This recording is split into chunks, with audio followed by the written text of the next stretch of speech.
pour nous donner plus de précisions concernant le Forum de la paix et du développement en Afrique, pour la perspective en général du forum, les objectifs de tel forum et nos objectifs concernant l'Afrique et nos aspirations. Nous avons le plaisir d'avoir en ligne Dr Raouf Ghaffar, qui est expert en économie. Dr Raouf Ghaffar, bonsoir et bienvenue avec nous. Merci, bonsoir. Dr Raouf Ghaffar, le forum doit se tenir dans quelques jours à Assouan et le thème du forum, c'est la paix et le développement durable en Afrique. À votre avis, quels sont les éléments les plus importants pour réaliser un développement durable en Afrique? Volonté. À mon opinion, il doit y avoir la volonté politique dans les différents pays pour achever n'importe quel objectif. Sur le plan développement durable, on peut comprendre, oui, que entre les pays africains l'un et l'autre, on s'aide, on s'entraide. Le pays avec le plus de ressources aide le pays moins de ressources. On essaye, comme d'ailleurs l'Égypte a fait, de contacter les institutions internationales financières, etc., de façon à ce qu'ils donnent des prêts et des dons pour les pays africains, essayer de financer et d'exploiter les ressources qui existent en mettant en lieu des projets pour employer les jeunes gens, premièrement pour trouver disons, un travail respectable, un revenu raisonnable, et pour empêcher les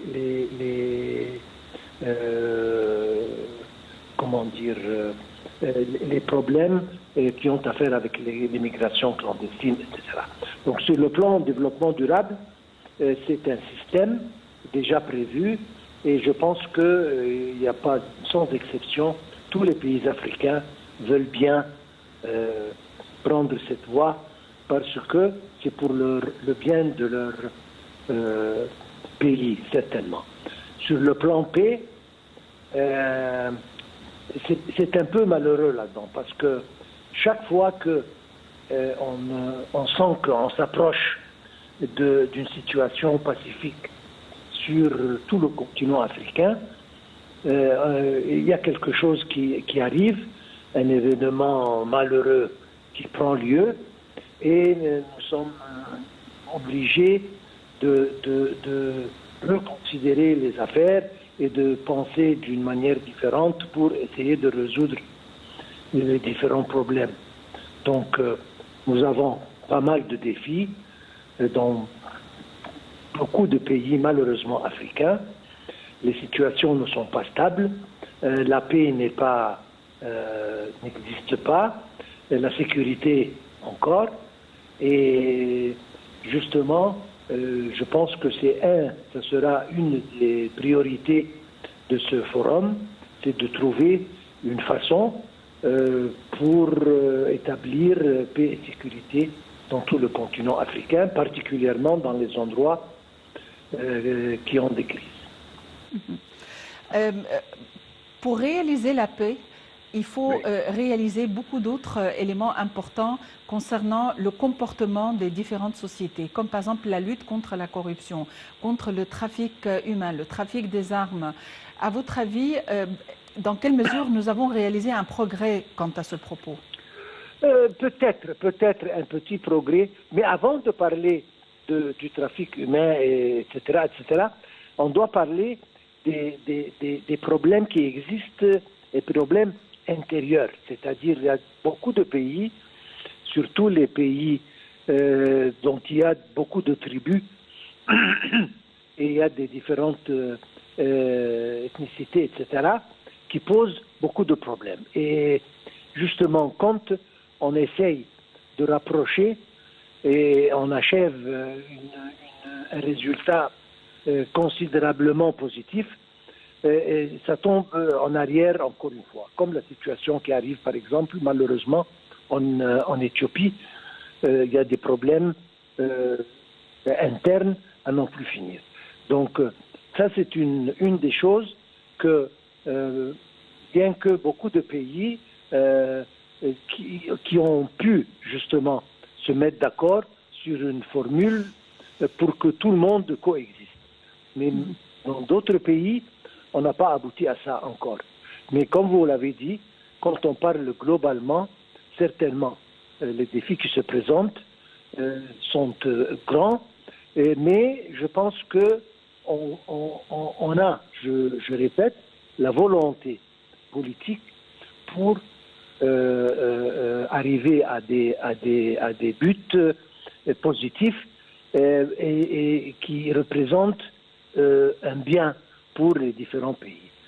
Et je pense que c'est encore une fois un des défis qui se présentent dans ce forum, une des priorités qui sera probablement discutée sur le plan forum.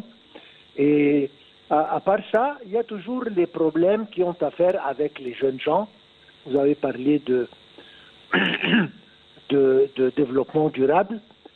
Justement, le développement durable, normalement, est visé vers les jeunes gens, pour créer des emplois, etc., pour les jeunes.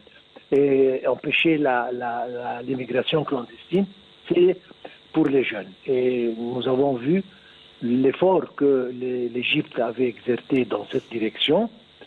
D'autre part, pour l'autonomisation de la femme, encore une fois, ce sera probablement discuté, parce que ce sont tous qui visent dans le développement durable. Mais sur le plan sécurité, comme vous l'avez dit, il y a tellement de choses. Mais, à mon opinion, ça va de mieux en mieux, mais espérons bien qu'on puisse, d'une façon ou d'une autre, contrôler les problèmes et les crises internes dans les pays différents. Docteur Raouf Ghafar, vous êtes expert en économie. Merci d'avoir été avec nous aujourd'hui. Retrouvons notre deuxième volet concernant la santé, concernant la pandémie, la question qui est propulsée au devant de la scène mondiale. L'autorité égyptienne des médicaments a accrédité hier d'urgence 2 vaccins anti-coronavirus, et ce, dans le cadre de la campagne de vaccination lancée contre le Covid-19. Entre-temps, le ministère de la Santé a annoncé hier que 644 nouveaux cas de coronavirus avaient été détectés, ainsi que 52 décès. Nous avons plus d'informations dans ce compte rendu avant de retrouver notre invité en ligne. L'autorité égyptienne des médicaments a accrédité hier d'urgence 2 vaccins anti-coronavirus, et ce dans le cadre de la campagne de vaccination lancée contre le Covid-19. Il s'agit des vaccins russes Sputnik 5 et celui importé de la Corée du Sud, AstraZeneca.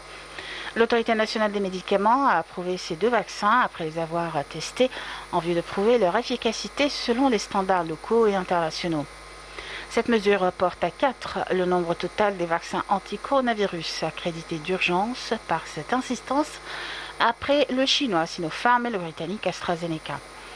La ministre de la Santé Hala Zeid et l'ambassadeur chinois au Caire Liao Liqiang ont tenu mardi une conférence de presse au Caire après l'arrivée d'une nouvelle cargaison comprenant 300 000 doses du vaccin chinois Sinopharm. Zeid a annoncé lors de cette conférence de presse l'élargissement de la tranche de la société qui sera inoculée par ces vaccins. L'ambassadeur chinois a de son côté souligné que Pékin a été totalement prête à coopérer avec le Caire dans le domaine de lutte contre le coronavirus. La cargaison a été reçue par de hauts responsables du ministère de la Santé et l'ambassadeur chinois au Caire.